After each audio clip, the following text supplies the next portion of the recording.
रात के लगभग 11 बज चुके थे। वाराणसी का कसी घाट दिन भर की भीड़ भाड़ के बाद अब शांत हो चला था। गंगा का काला पानी चंद्रमा की रोशनी में चमक रहा था और लहरों के बीच कहीं दूर से कोई मंत्रों का जाप कर रहा था।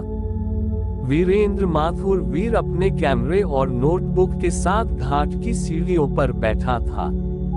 वीर दिल्ली का एक खोजी पत्रकार था जो रहस्यमयी घटनाओं पर रिपोर्टिंग करता था। कुछ महीनों से उसे वाराणसी के अघोरियों के बारे में विचित्र कहानियां सुनने को मिल रही थीं। कहा जाता था कि यहाँ के कुछ साधु शमशान में तपस्या करते हैं और मृत आत्माओं से संवाद कर सकते हैं। कुछ स्थानीय लोग कहते थे कि घाट के पास एक आत्मा है जो अधूरी इच्छाओं के कारण भटक रही है। वीर को इस पर भरोसा तो नहीं था, लेकिन उसके भीतर एक अजीब सी बेचैनी थी। उसने अपनी घड़ी देखी, रात के 11:10। उसे एक रहस्यमयी अघोरी से मिलने का वादा था जो मणिकर्णिका घाट पर उसका इंतजार कर रहा था। वीर बाबू, इतनी रात को घाट पर मत जाए। पास बैठा एक नाविक चेतावनी देते हुए बोला, शमशान की हड्डियां भी कांप जाती हैं वहां की हरकतें देखकर। वीर के वापस लौटते ही उसे अवनी का फोन आया। उसकी आवाज में अजीब सी घबराहट थी। वीर, मुझे अजीब अजीब सपने आ रहे हैं। कोई काली परछाई मुझे घूर रही है और चारों ओर आग ही आग है, अवनी ने कांपती आवाज में कहा। वीर ने उसे समझाया कि वो एक साधु से मिला था जिसने उसे चेतावनी दी थी। हो सकता है ये बातें अवनी के दिमाग पर असर कर रही हों। बस कुछ दिन और मैं वापस लौटकर सब ठीक कर दूंगा, वीर ने वादा किया। लेकिन वह खुद भी उलझन में था। उसने उसी रात महंत कालभैरव से दोबारा मिलने का निश्चय किया। महंत कालभैरव ने वीर को एक गुप्त कक्ष में बुलाया। वहां चारों ओर हड्डियां, खोपड़ियां और तांत्रिक प्रतीक बिखरे थे। हर आत्मा का इस संसार में बंधन होता है और जब वो बंधन टूटता है तो आत्मा या तो मुक्त हो जाती है या फिर भटकती रहती है, महंत ने कहा। वीर ने पूछा, और रक्तपिशाच ये कौन है? एक पुराना राजा जिसने अपने राज्य की रक्षा के लिए तंत्र मंत्र का सहारा लिया, लेकिन जब उसके कर्मों का फल मिला तो उसकी आत्मा मुक्त न हो सकी। अब वो रक्त की बलि मांगती है। वीर के रोंगटे खड़े हो गए। उसने महंत से मदद मांगी अवनी को बचाने के लिए। हमें एक विशेष अनुष्ठान करना होगा, पर उसके लिए तुम्हें अपनी आत्मा की शक्ति लगानी होगी, महंत ने चेतावनी दी। दिल्ली में अवनी की हालत बिगड़ती जा रही थी।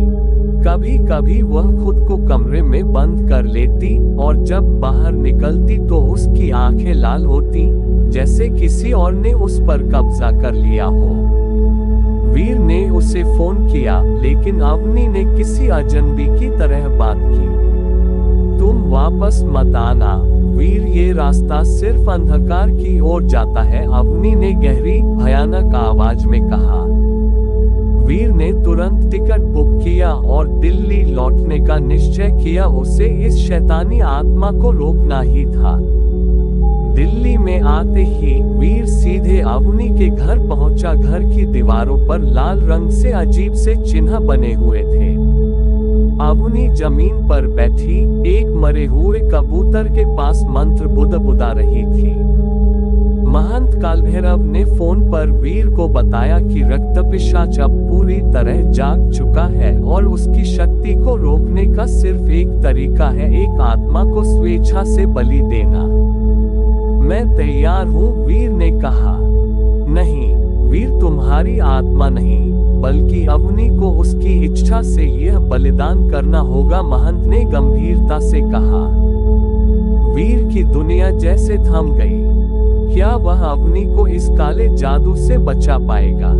महंत कालभैरव, वीर और कुछ अन्य अघोरी अनुष्ठान की तैयारी में लग गए एक गुप्त गुफा में, जहां चारों ओर मंत्रों की गूंज थी। और बीच में एक बड़ा सा यज्ञ कुंड था। अवनी को बीच में बिठाया गया। उसकी आंखें अब भी लाल थीं, पर अंदर कहीं उसकी आत्मा चिल्ला रही थी मुक्ति के लिए। महंत ने अपनी तंत्र मंत्र की शक्तियां लगाईं। एक भयंकर हवा का झोंका आया और एक काली आकृति यज्ञ कुंड के ऊपर प्रकट हो गई। रक्तपिशाच, मैं मुक्त होना चाहता हूँ, मुझे मेरी बलि दो, वह गूंजा।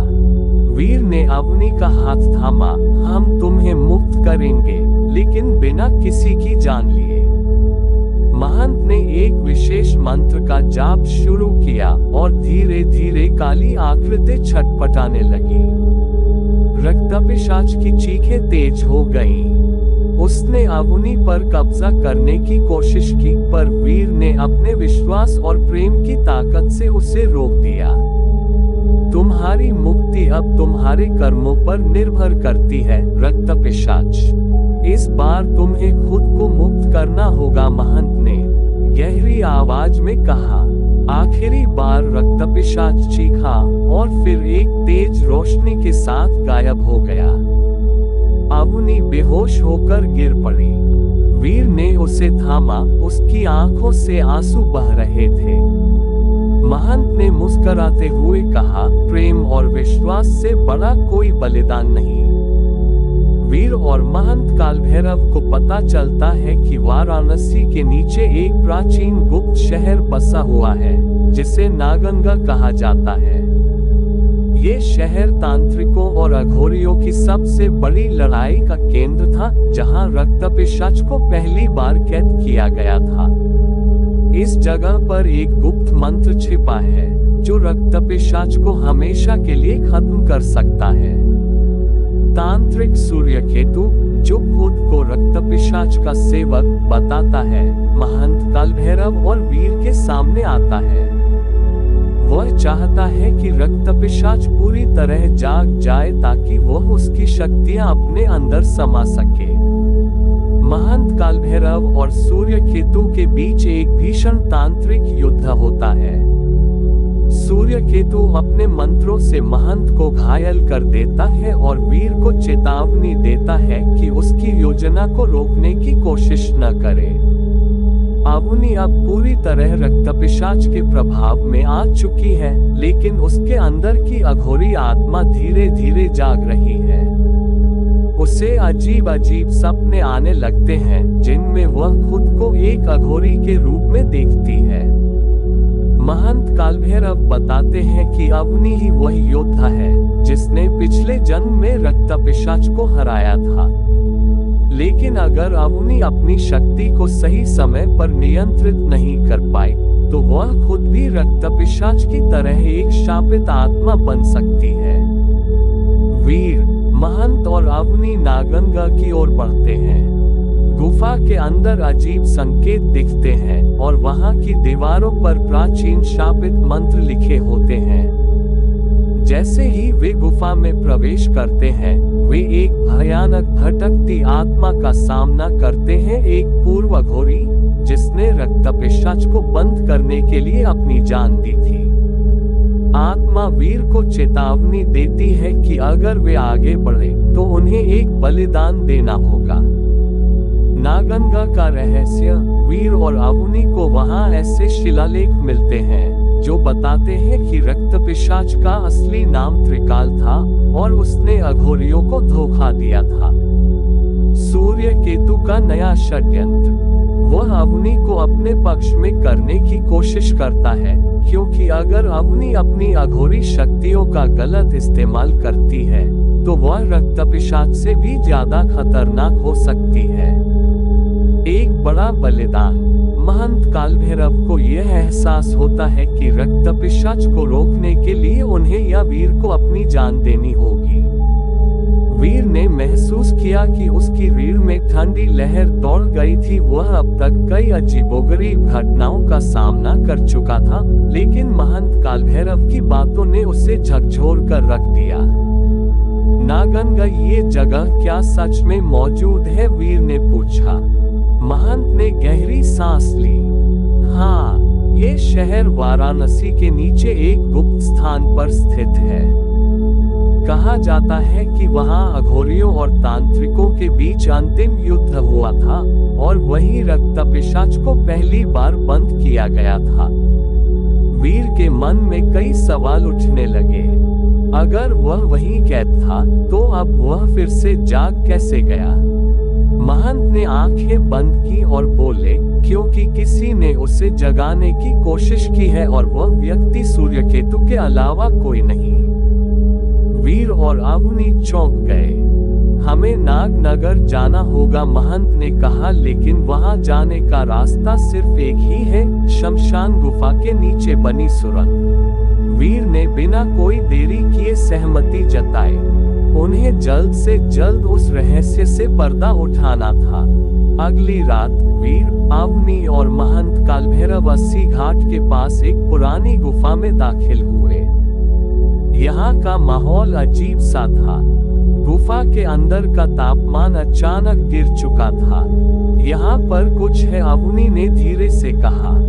महंत ने एक तंत्र मंत्र बुदबुदाया और अचानक एक दीवार पर बनी आकृतियां चमकने लगी। वीर आगे बढ़ा और देखा कि वहां एक गुप्त दरवाजा था। महंत ने कुछ चावल के दाने दरवाजे पर फेंके और कुछ क्षण बाद दरवाजा अपने आप खुल गया।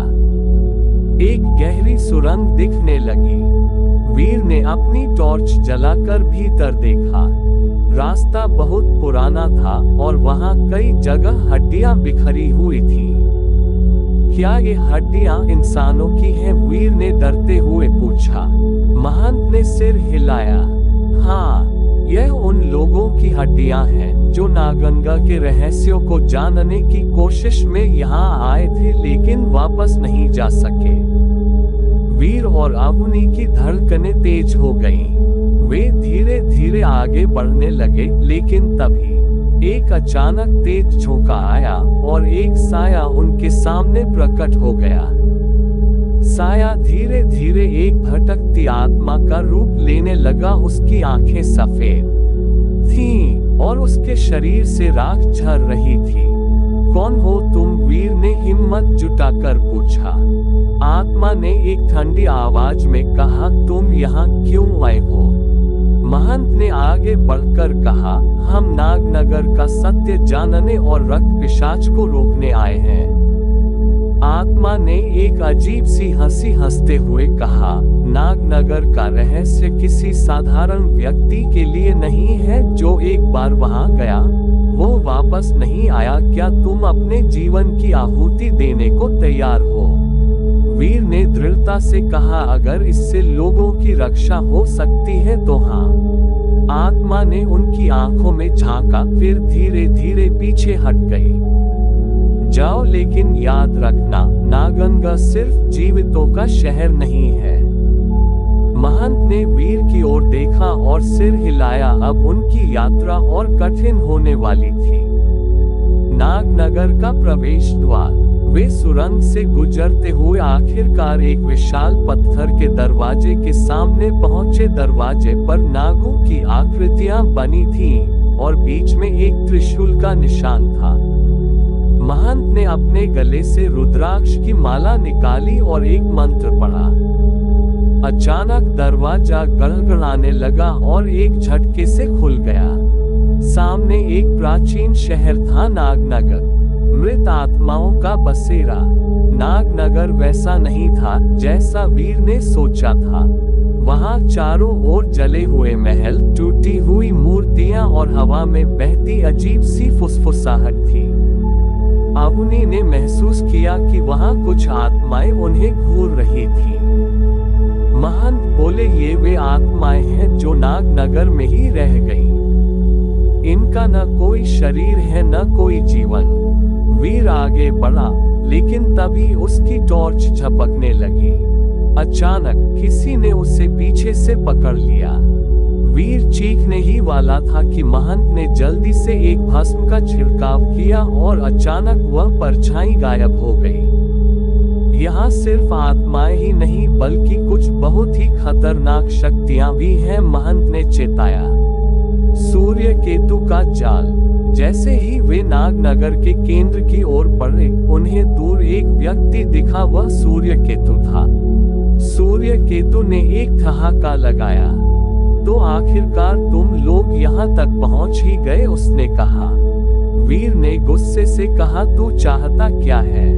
सूर्य केतु मुस्कुराया, मैं चाहता हूँ कि रक्त पिशाच पूरी तरह जाग जाए और उसकी शक्ति मुझे प्राप्त हो, और इसके लिए अवनी की आत्मा चाहिए। अवनी घबरा गई, लेकिन वीर ने आगे बढ़कर उसे अपने पीछे कर लिया। हम तुम्हें ऐसा करने नहीं देंगे। सूर्य केतु ने एक मंत्र पढ़ा और अचानक चारों ओर अंधेरा छा गया। पहला युद्ध। वीर और महंत ने अपनी तांत्रिक शक्तियों से सूर्य केतु को रोकने की कोशिश की, लेकिन उसकी शक्ति बहुत अधिक थी। अचानक अवनी की आंखें चमकने लगी।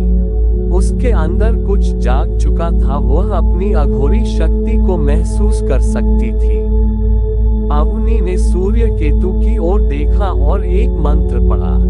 एक तीव्र रोशनी चमकी और सूर्य केतु पीछे हट गया। यह असंभव है, सूर्य केतु चिल्लाया। महंत ने मुस्कुराते हुए कहा, अब शक्ति संतुलित हो गई है, खेल अब शुरू हुआ है। नागनगर के खंडहरों में खड़े वीर, अवनी और महंत काल भैरव को चारों ओर एक अजीब सा कंपन महसूस हो रहा था।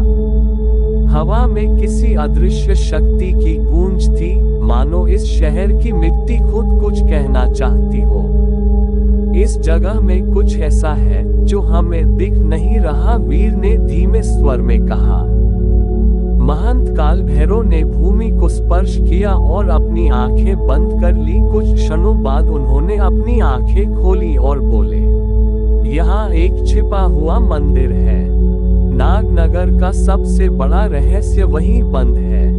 अवनी ने गौर किया कि वहां एक विशाल शिवलिंग पड़ा था, लेकिन वह आधा टूटा हुआ था। तभी महंत ने एक मंत्र पढ़ा और धीरे धीरे जमीन हिलने लगी। शिवलिंग के नीचे की मिट्टी खिसकने लगी और वहां एक गहरी सीढ़ी प्रकट हुई। ये सीढ़ियां हमें कहां ले जाएंगी? वीर ने पूछा। महंत बोले, जहां रक्त पिशाच पहली बार पैदा हुआ था। सूर्य केतु की चाल। जैसे ही वे नीचे उतरने लगे, एक रहस्यमयी हंसी गूंजने लगी। तुम्हें लगा कि मैं तुम्हें आसानी से यह रहस्य जानने दूंगा। सूर्य केतु अचानक उनके सामने प्रकट हो गया।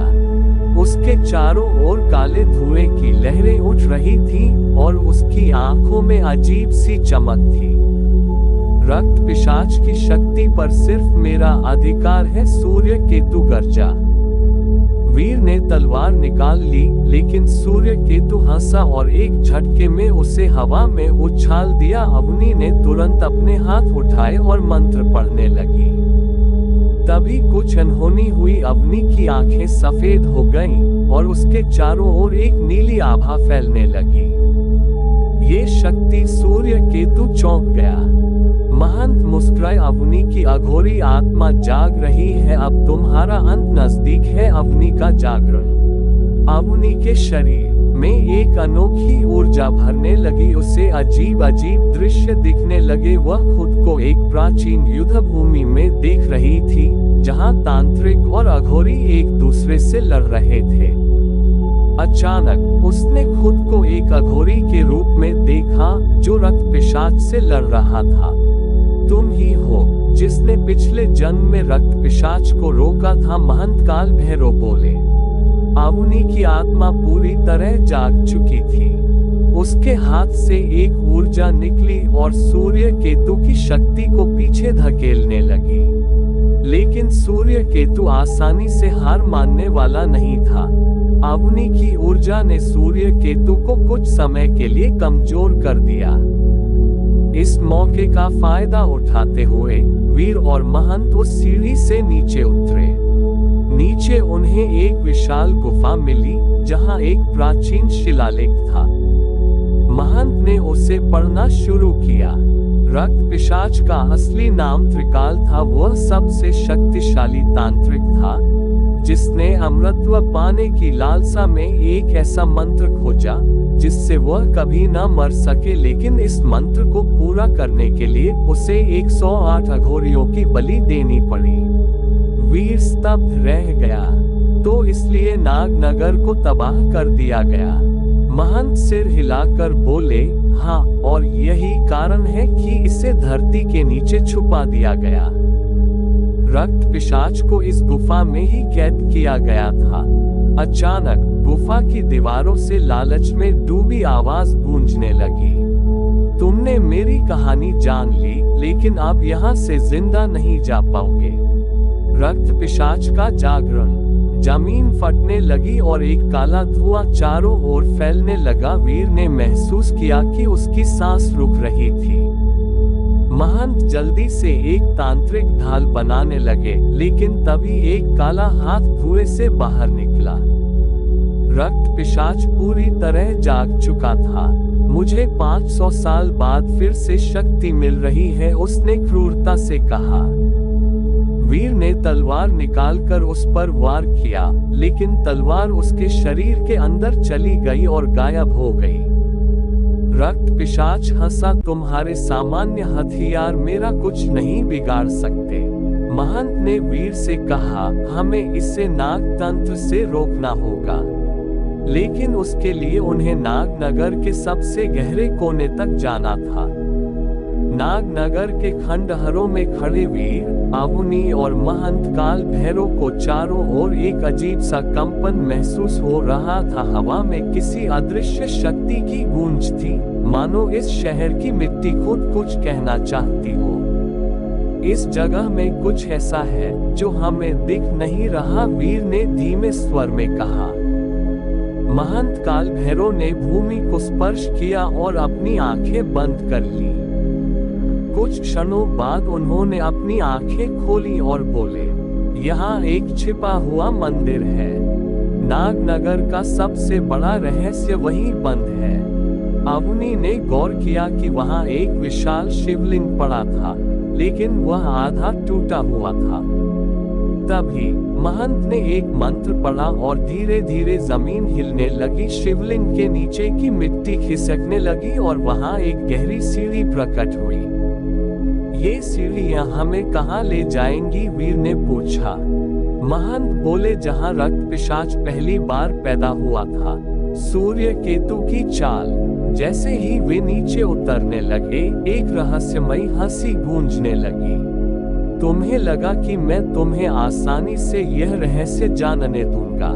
सूर्य केतु अचानक उनके सामने प्रकट हो गया। उसके चारों ओर काले धुएं की लहरें उठ रही थीं और उसकी आंखों में अजीब सी चमक थी। रक्त पिशाच की शक्ति पर सिर्फ मेरा अधिकार है, सूर्य केतु गरजा। वीर ने तलवार निकाल ली, लेकिन सूर्य केतु हंसा और एक झटके में उसे हवा में उछाल दिया। अवनी ने तुरंत अपने हाथ उठाए और मंत्र पढ़ने लगी। तभी कुछ अनहोनी हुई। अवनी की आंखें सफेद हो गईं और उसके चारों ओर एक नीली आभा फैलने लगी। ये शक्ति सूर्य केतु चौंक गया। महंत मुस्कुराए, अवनी की अघोरी आत्मा जाग रही है, अब तुम्हारा अंत नजदीक है। सूर्य केतु। अवनी का जागरण।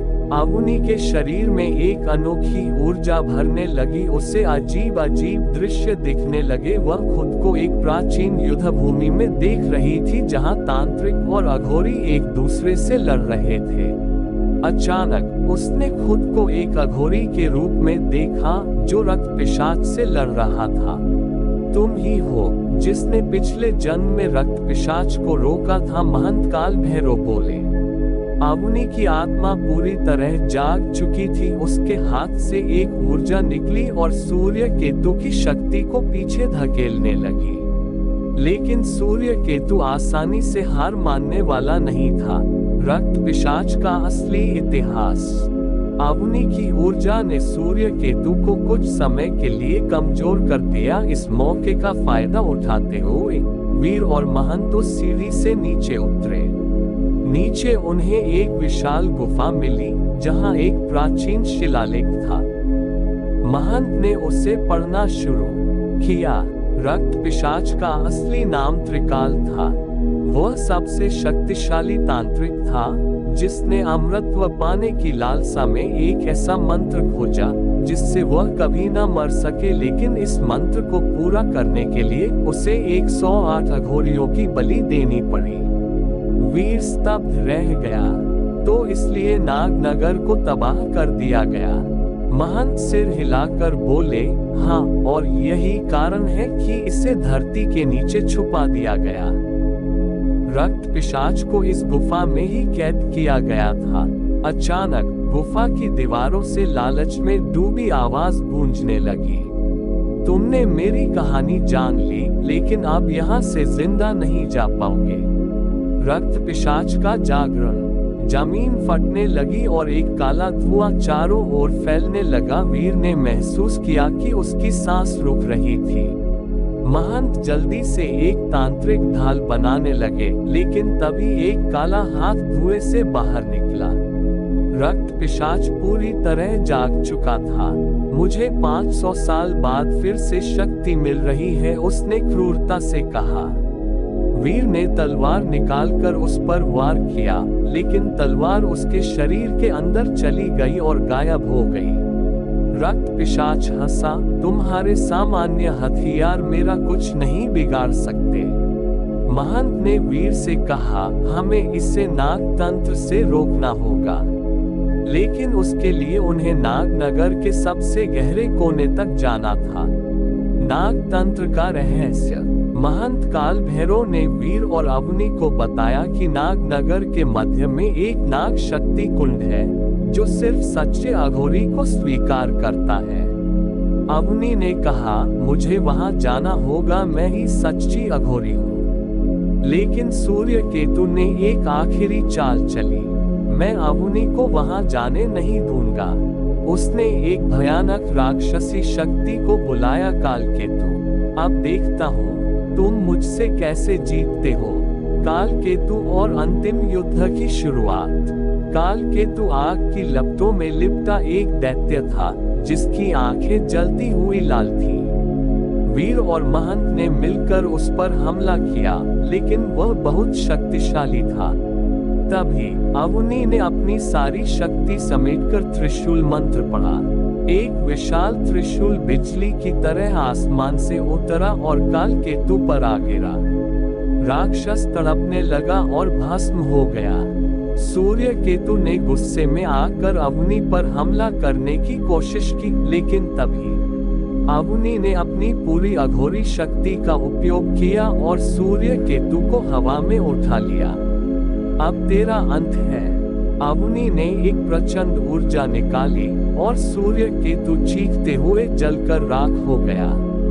लेकिन अब भी सबसे बड़ा खतरा बचा था रक्त पिशाच। रक्त पिशाच, जो अब पूरी तरह से जाग चुका था, गुफा के अंधेरे में तेजी से घूमने लगा। उसकी आंखें आग की तरह जल रही थीं और उसके शरीर से मांस के टुकड़े गिर रहे थे। उसका शरीर बर्बाद हो चुका था, लेकिन उसकी शक्ति अभी भी अविश्वसनीय थी। तुमने मुझे फिर से जन्म दिया है, अब मैं तुमसे बदला लूंगा, रक्त पिशाच ने कड़क आवाज में कहा। अवनी ने गहरी सांस ली और अपने अंदर की अघोरी शक्तियों को महसूस किया। उसके हाथ से एक लहर उठी, जो चारों ओर फैलने लगी, लेकिन रक्त पिशाच की शक्ति उस लहर को आसानी से अवशोषित कर गई। तुम्हारी शक्ति मेरी शक्ति के सामने कुछ भी नहीं, रक्त पिशाच हंसा। वीर ने अपने तलवार को उठाया और कहा, ये खेल अब खत्म हुआ। लेकिन महंत ने उसे रोक दिया, ये सीधा युद्ध नहीं होगा, हम तंत्र का इस्तेमाल करेंगे। तंत्र मंत्र का युद्ध। महंत ने एक तंत्र मंत्र पढ़ना शुरू किया। गुफा की दीवारों पर विचित्र आकृतियां उभरने लगीं। रक्त पिशाच ने अपनी पूरी शक्ति को केंद्रित किया और उसके चारों ओर गहरे काले धुएं की लहरें फैलने लगीं। तुम लोग मुझे हरा नहीं सकते, रक्त पिशाच ने चीखते हुए कहा। अवनी ने अपनी आंखें बंद की और अपनी अघोरी शक्ति को जागृत किया। जैसे ही उसने मंत्र पढ़ना शुरू किया, उसके चारों ओर नीली आभा फैलने लगी। महंत ने मस्तिष्क में एक तंत्र सूत्र को जोड़ते हुए कहा, हमारा उद्देश्य रक्त पिशाच को सिर्फ शारीरिक रूप से नहीं बल्कि उसकी आत्मा से भी हराना होगा। गुफा में एक भयंकर ऊर्जा का तूफान मच गया। रक्त पिशाच का शरीर बुरी तरह कांपने लगा। रक्त पिशाच की आत्मा का दमन। अवनी और महंत की तंत्र शक्तियां अब मिलकर रक्त पिशाच की आत्मा को हराने की कोशिश कर रही थी। गुफा की दीवारें कांपने लगी और एक भयानक शोर मचने लगा। तुम मेरी आत्मा को नहीं छू सकते, रक्त पिशाच ने चीखते हुए कहा, लेकिन उसका स्वर धीरे धीरे कमजोर होने लगा। वीर ने अपनी तलवार को हवा में उठाया और कहा, अब हम तुम्हें सदा के लिए बंद कर देंगे। सभी ने एक साथ अंतिम मंत्र पढ़ा और रक्त पिशाच के शरीर से एक भयंकर चीख निकली। उसका शरीर जलकर राख हो गया और उसकी आत्मा एक धुआं बनकर आसमान में उड़ गई। महंत ने आंखें खोलते हुए कहा, ये समाप्त हो गया। रक्त पिशाच अब फिर कभी वापस नहीं आएगा। लेकिन वीर और अवनी को पता था कि इस लड़ाई ने केवल एक भाग का अंत किया था। असल खतरा अभी भी बना हुआ था। नागतंत्र की शक्ति। महंत ने वीर और अवनी से कहा, अब हमें नागतंत्र की शक्ति को पूरी तरह से समझना होगा। उन्होंने तीनों को नागतंत्र के प्राचीन ग्रंथों से परिचित कराया। ये ग्रंथ अघोरी साधनाओं के बारे में थे जो नागों की शक्ति को नियंत्रित कर सकते थे।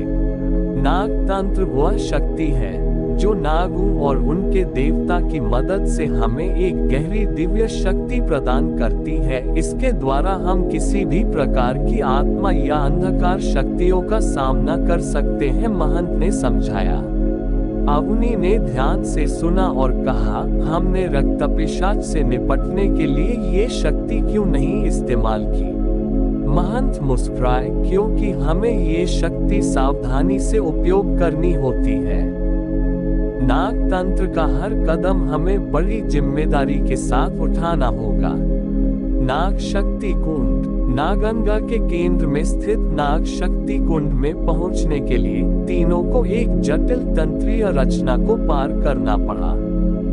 महंत ने गहरी सांस ली और एक तंत्र सूत्र को सक्रिय किया।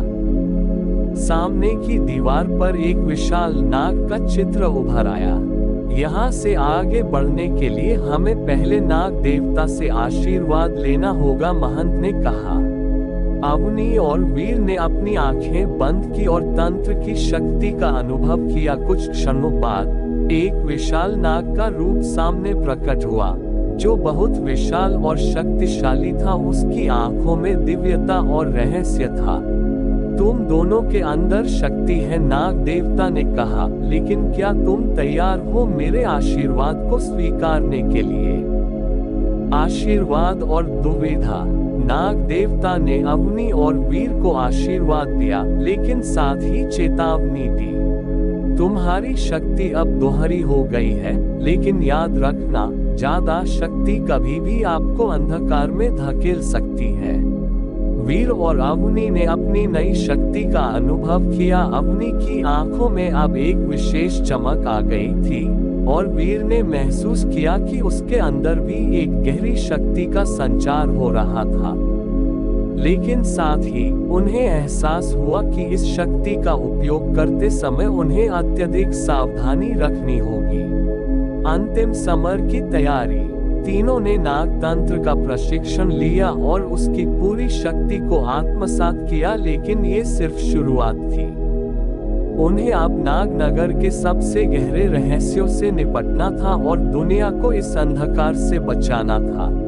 महंत ने कहा, तुम दोनों को अब अपनी पूरी शक्ति से एक अंतिम समर के लिए तैयार होना होगा। अवनी और वीर ने एक दूसरे को देखा और फिर से अपने लक्ष्य को ध्यान में रखते हुए तैयार हो गए। लेकिन वे नहीं जानते थे कि अब उनके सामने एक और बड़ा खतरा होने वाला था, नागों की शक्ति का अंधकार।